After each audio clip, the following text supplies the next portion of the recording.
உதவிகளை செய்யலாம். உங்களுக்கு இந்த காணொளி பயன் தரும் தகவலை தந்திருந்தால் லைக் என்ற விருப்பத்தை தெரிவித்து ஊக்கப்படுத்துங்கள்.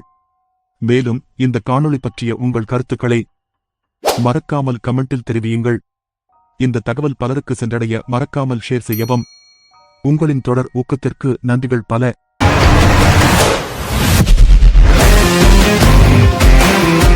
ஒரு மிகப்பெரிய தொகையை சம்பாதித்துவிட்டு வெறும் ஒரு சோபா வாங்கியதால் ஒருவன் திவாலாகிறான் என்றால் உங்களால் நம்ப முடிகிறதா? கேட்பதற்கே ரொம்ப ஆச்சரியமாக இருக்கிறது இல்லையா? ஆமா, பைத்தியக்காரத்தனமாக கூட தோன்றலாம். ஆனால் 19ஆம் நூற்றாண்டில் வாழ்ந்த பி.டி. பார்னம் என்ற மாபெரும் தொழிலதிபர் இதைத்தான் சொல்கிறார். சரியாக சொன்னீர்கள்.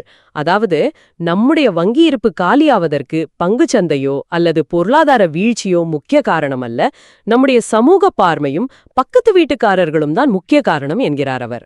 கண்டிப்பாக. உங்கள் மாத சம்பளம் எங்கே போகிறது என்று குழப்பமாக இருக்கிறதா? அப்படியானால் இந்த விரிவான அலசல் உங்களுக்கானதுதான். உங்களை அன்புடன் வரவேற்கிறோம். இன்று நாம் பி.டி. பார்னமின் புகழ்பெற்ற the art of money getting என்ற ஆடியோ புக்கின் சில மிக ஆழமான பகுதிகளை அலசப்போகிறோம். பணம் சம்பாதிப்பது எளிது, ஆனால் அதை தக்க வைப்பதுதான் உலகின் கடினமான விஷயம் என்ற பார்னமின் கூற்று உங்களுக்கு எப்போவாது தோன்றியிருக்கிறதா? இதைத்தான் நாம் இன்று புரிந்து கொள்ளப் போகிறோம். இந்த விதிகள் பல தசாப்தங்களுக்கு முன்பு எழுதப்பட்டிருந்தாலும் இன்றைய நமது நவீன இஎம்ஐ வாழ்க்கைக்கு இது எப்படி கச்சிதமாக பொருந்துகிறது என்பதுதான் இந்த ஆய்வின் முக்கிய நோக்கம். ஆமாம், பி.டி. பார்னம் ஒரு தலை சிறந்த ஷோமேன் என்பது நமக்கு தெரியும். ஆனால் அவர் வெறும் தத்துவங்களை மட்டும் பேசவில்லையே. இல்லை, அவர் மனிதர்களின் உளவியலையும் பணத்திற்கும் நமது அன்றாட பழக்க வழக்கங்களுக்கும் உள்ள தொடர்பையும் மிக துல்லியமாக தோலுரித்து காட்டுகிறார். பணம் என்பது வெறும் காகிதம் அல்ல, அது நமது மனநிலையின் வெளிப்பாடு என்பதை அவர் ஆழமாக பதிவு செய்கிறார். சரி, இதை நாம் சற்று விரிவாகவே பார்ப்போம்.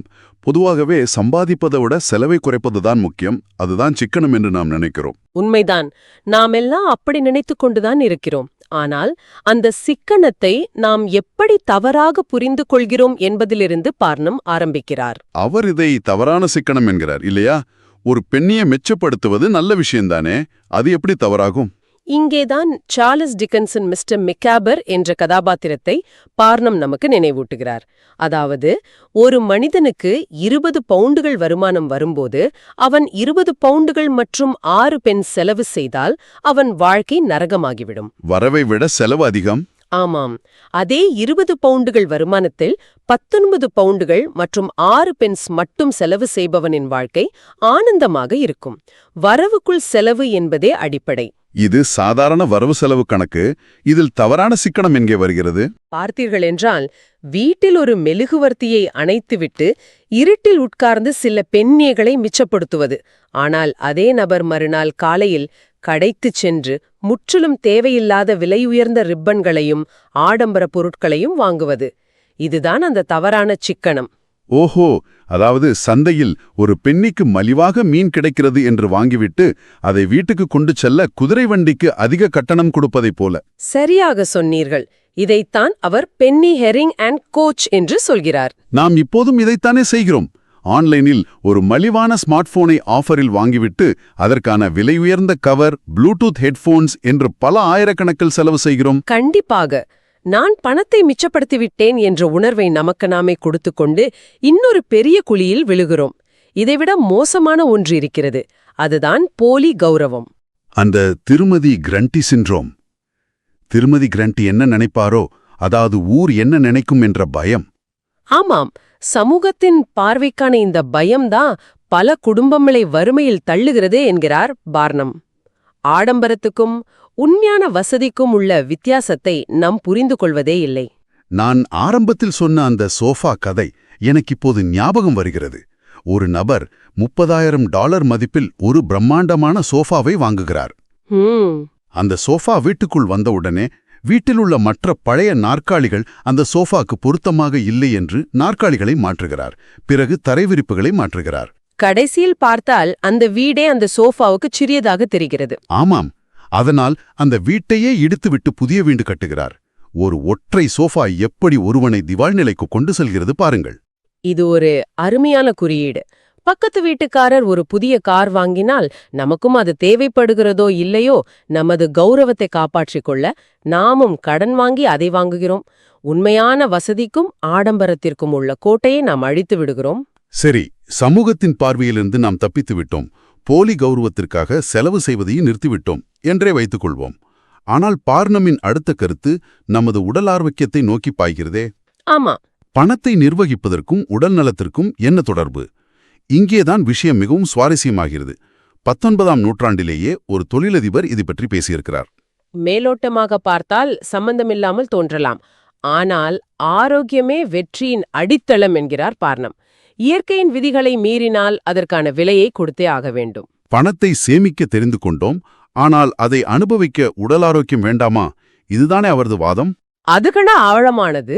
புகையிலையும் மதுவும் எப்படி ஒரு மனிதனின் திறனை அழிக்கிறது என்று அவர் மிக கடுமையாக விமர்சிக்கிறார். ஒரு புகையிலை பழக்கம் உள்ளவரிடம் சுவையான விலையுயர்ந்த வெளிநாட்டு பழங்களை கொடுத்தால் அவரால் அதன் சுவையை உணர முடியாது என்கிறார். அடா, ஏனென்றால் அவரது நாக்கு அந்த நச்சு பழக்கத்தால் ஏற்கனவே மரத்து போய்விட்டது.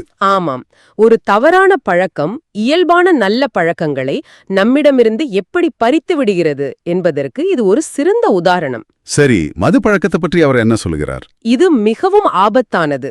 மது பழக்கம் மூளையின் கணக்கிடும் திறனை அழித்துவிடும் என்கிறார். வியாபாரத்திற்கு தேவையான தெளிவான முடிவெடுக்கும் திறன், அதாவது இரண்டையும் கூட்டினால் 4 என்ற தெளிவு மூளைக்கு வேண்டும். ஒரு நிமிஷம், இங்கே எனக்கு ஒரு கேள்வி எழுகிறது. சொல்லுங்கள். இந்த விதி இன்றைய காலகட்டத்திற்கு எப்படி பொருந்தும்?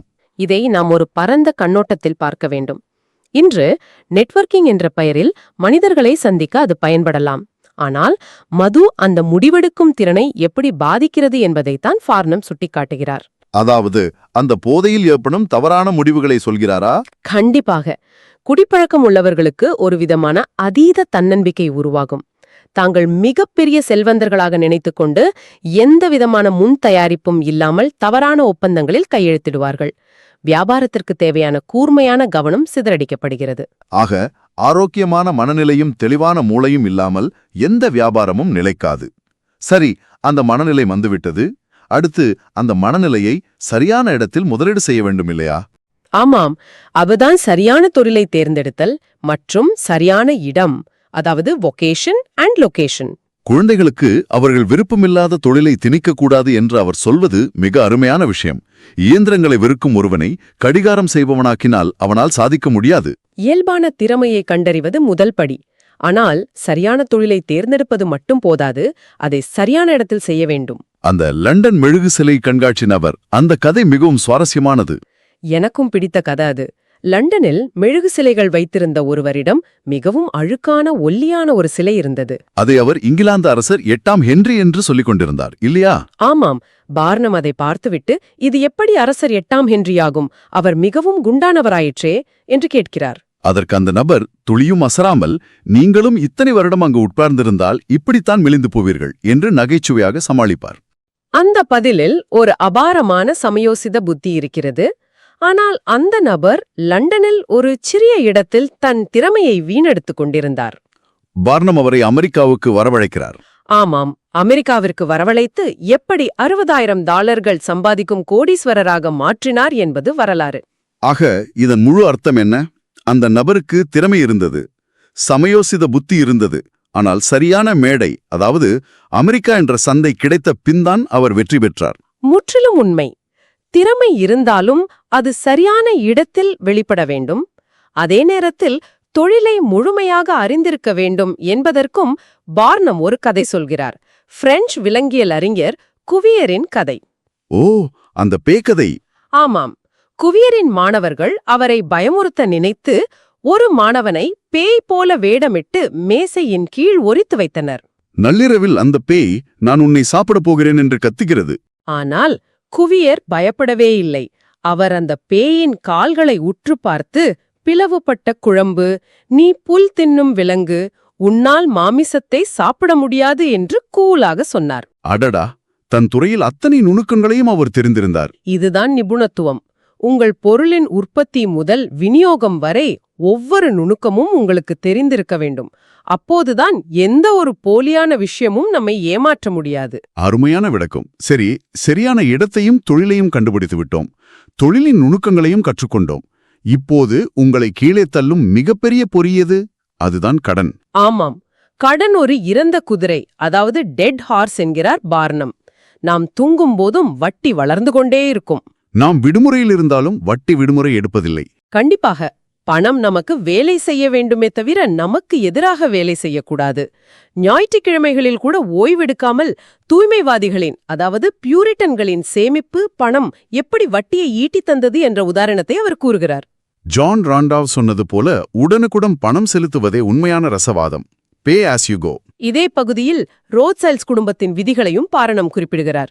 எச்சரிக்கையாகவும் அதே சமயம் துணிச்சலாகவும் இருங்கள் என்பது ஒரு விதி. பிளான் பண்ணும்போது எச்சரிக்கை, செயல்படுத்தும் போது துணிச்சல். இது புரிகிறது. ஆனால் ரோத்சைல்டின் இன்னொரு விதி எனக்கு சற்று கொடூரமானதாக படுகிறதே. எந்த விதியை சொல்கிறீர்கள்? தொடர்ந்து தோல்வியடையும் துரதிர்ஷ்டவசமான நபர்களோடு வியாபாரம் செய்யாதீர்கள் என்று அவர் சொல்கிறாரே. ஒருவர் தோல்வியடைவதற்கு காரணம் வெறும் அதிர்ஷ்டமின்மை மட்டும்தானே? அவரை ஏன் தவிர்க்க வேண்டும்? இது ஒரு முக்கியமான கேள்வியை எழுப்புகிறது. ஆனால் பார்னமின் பார்வையில் உலகில் அதிர்ஷ்டம் என்று ஒன்று இல்லை. அதிர்ஷ்டம் இல்லையா? ஆமாம், தொடர்ந்து ஒருவன் தோல்வி அடைகிறான் என்றால் கண்ணுக்கு தெரியாத ஏதோ ஒரு தவறான பழக்கமோ அல்லது குறைபாடோ அவனிடம் உள்ளது. ஒருவேளை அவன் சரியான நேரத்தில் வேலையை செய்யாதவராக இருக்கலாம், அல்லது கணக்குகளை சரியாக பராமரிக்காதவராக இருக்கலாம். ஆக தோல்வி என்பது ஒரு அறிகுறி மட்டுமே. அதற்கு பின்னால் உள்ள உண்மையான காரணம் அவர்களுடைய செயல்பாடுகளில்தான் இருக்கிறது. கண்டிப்பாக. அந்த தவறான பழக்கத்தை நம்மால் உடனடியாக கண்டுபிடிக்க முடியாமல் போகலாம். அதனால் அவர்களை தவிர்ப்பதே புத்திசாலித்தனம் என்று ஆழமாக விளக்குகிறார் பார்னம். சரி, கடனை தவிர்த்து விட்டோம், வியாபாரம் வளரத் தொடங்கிவிட்டது. இப்போது அதை எப்படி நிர்வகிப்பது, எப்படி மக்களிடம் கொண்டு சேர்ப்பது? எல்லாவற்றிற்கும் ஒரு சிஸ்டம், ஒரு வரைமுறை வேண்டும் அல்லவா? வரைமுறை வேண்டும், ஆனால் அளவுக்கு அதிகமான சிஸ்டம் இருக்கக்கூடாது. ஓவர் சிஸ்டமைசேஷன் ஆபத்தானது. ஒரு உதாரணம் சொல்ல முடியுமா? பேட் என்ற ஐரிஷ் உணவக பணியாளரின் கதையை பார்னம் கூறுகிறார். அந்த ஹோட்டலில் விதிகள் மிகவும் கடுமையாக இருந்தன. ஒரு வாடிக்கையாளர் மீன் உணவு வேண்டும் என்று கேட்கிறார். அதற்கு அந்த பணியாளர் சூப் குடித்தால்தான் மீன் கொடுப்பேன் என்று அடம் பிடிக்கிறான். அட பாவமே, கண்மூடித்தனமாக விதிகளை பின்பற்றுவது. ஆமா, வாடிக்கையாளருக்கு என்ன வேண்டும் என்பதை விட சிஸ்டம் என்ன சொல்கிறது என்பதில்தான் அவன் குறியாக இருக்கிறான். இது வியாபாரத்தை அழித்துவிடும். அந்த வாடிக்கையாளர் மீண்டும் அந்த கடைக்கு வர மாட்டார். சரி, நிர்வகிப்பது பற்றி பேசினோம். விளம்பரத்தின் சக்தியை பற்றி பார்னம் என்ன சொல்கிறார்? விளம்பரம் என்பது செய்தித்தாள்களில் எப்படி வேலை செய்கிறது என்று ஒரு தியரி சொல்கிறார். முதல் முறை பார்க்கும்போது யாருக்கும் உரைக்காது. இரண்டாவது முறை லேசாக கவனிப்பார்கள். இப்படி பல படிகளை தாண்டி 7வது முறைதான் வாடிக்கையாளர் அதை வாங்குவார் என்கிறார். இதை நாம் இன்றைய காலத்து வைரல் மார்க்கெட்டிங் உத்தியோடு ஒப்பிடலாம் இல்லையா? டிஜிட்டல் மார்க்கெட்டிங்கில் ஒரு பொருளை நாம் தொடர்ந்து பார்க்கும்போதுதான் அதை வாங்க வேண்டும் என்ற எண்ணம் வருகிறது. சரியாக சொன்னீர்கள். விளம்பரத்தில் இன்னொரு சிறந்த உதாரணம் ஜென்னி லிண்ட் தொப்பி வியாபாரி கதை. ஓ, அந்த ஜெனின் என்ற தொப்பி வியாபாரி. ஆமாம், ஜெனின் $225 கொடுத்து ஒரு தொப்பியை ஏலத்தில் எடுத்தார். $225? அந்த காலத்தில் அது ஒரு பிரம்மாண்டமான தொகையாயிற்றே. ஆமாம், அது நாடெங்கும் பெரிய செய்தியானது. ஒரு சாதாரண தொப்பி வியாபாரி இவ்வளவு பெரிய தொகையை கொடுத்தது பரபரப்பாக பேசப்பட்டது. இதனால் அவருக்கு என்ன லாபம் கிடைத்தது? அவரை தேடி வந்த மக்கள் 10,000 தொப்பிகளை வாங்கினார்கள். அவர் போட்ட முதலீடு பல மடங்கு லாபமாக திரும்பியது. அபாரம். மக்களின் மனதில் ஒரு பொருளின் மதிப்பை எப்படி உயர்த்துவது என்பதற்கான சிறந்த தந்திரம் இது. ஆனால் விளம்பரம் மட்டும் போதுமா? அதுதான் இல்ல. அங்கேதான் வாடிக்கையாளர் சேவையும் நேர்மையும் வருகிறது. தன்னிடம் முரட்டுத்தனமாக நடந்து கொண்ட வாடிக்கையாளரை அடிக்கப் பாய்ந்த ஒரு ஊழியரிடம் பார்னம் ஒரு பாடம் சொல்கிறார். என்ன சொன்னார்? அவர் காசு கொடுத்திருக்கிறார், அவர் அப்படித்தான் இருப்பார், நாம் பொறுமையாக இருக்க வேண்டும் என்றார். உங்களை மக்களிடம் கொண்டு சேர்ப்பது விளம்பரம். ஆனால் உங்கள் பொருளின் தரமும் உங்கள் நேர்மையும் மட்டுமே வாடிக்கையாளர்களை உங்களிடம் தக்க வைக்கும். நேர்மையே சிறந்த கொள்கை. எந்த குறுக்கு வழியும் நிரந்தர வெற்றியை தராது என்பதை அழகாக தொகுத்து வழங்கினார். ஆமாம், நாம் இந்த விரிவான அலசலின் இறுதிப் பகுதிக்கு வந்துவிட்டோம். சிக்கனம் என்ற பெயரில் போலியாக வாழ்வதை தவிர்ப்பது, உடலையும் மூளையையும் ஆரோக்கியமாக வைப்பது, கடனை தவிர்ப்பது மற்றும் நேர்மையாக தொழில் செய்வது ஆகியவையே உண்மையான செல்வம் சேர்க்கும் கலை என்பதை ஃபார்னம் ஆணித்தரமாக நிரூபிக்கிறார். இது பணத்தை பற்றியது மட்டுமல்ல, வாழ்வியல் ஒழுக்கத்தை பற்றியது. கண்டிப்பாக. இந்த மூலக்கதையில் பார்னம் ஒரு சுவாரஸ்யமான முரண்பாட்டையும் குறிப்பிடுகிறார். ஏழை குடும்பத்தில் பிறக்கும் குழந்தைகள் கஷ்டப்பட்டு உழைத்து பணக்காரர்களாகிறார்கள். உண்மைதான். ஆனால் அவர்கள் விட்டுச் செல்லும் பணத்தை எந்த உழைப்பின்றி பெறும் அடுத்த தலைமுறையினர் பணத்தின் அருமை தெரியாமல் அனைத்தையும் இழந்து மீண்டும் ஏழைகளாகிறார்கள். இது பல குடும்பங்கள்ல நடக்கும் ஒரு விஷயம்தான். இப்போது இதை கேட்டுக்கொண்டிருக்கும் உங்களுக்கு ஒரு கேள்வியை நான் முன்வைக்கிறேன். உண்மையான பணம் சேர்க்கும் கலை என்பது பணத்தை சேர்ப்பது மட்டும்தானா, அல்லது அந்த பணத்தின் மதிப்பை புரிந்து கொள்ளும் வகையில் அடுத்த தலைமுறைக்கு வேண்டுமென்றே சில சவால்களையும் கஷ்டங்களையும் கொடுத்து வளர்ப்பதா? ரொம்ப ஆழமான கேள்வி. செல்வத்தை சேர்ப்பதை விட அதை எப்படி கையாள்வது என்று கற்றுக் கொடுப்பதுதானே உண்மையான வெற்றி. இதை சற்று சிந்தித்துப் பாருங்கள். கண்டிப்பாக சிந்திக்க வேண்டிய விஷயம். உங்களுடைய நேரத்திற்கும் ஆர்வத்திற்கும் மிக்க நன்றி. மீண்டும் அடுத்த ஒரு விரிவான அலசலில் சந்திப்போம்.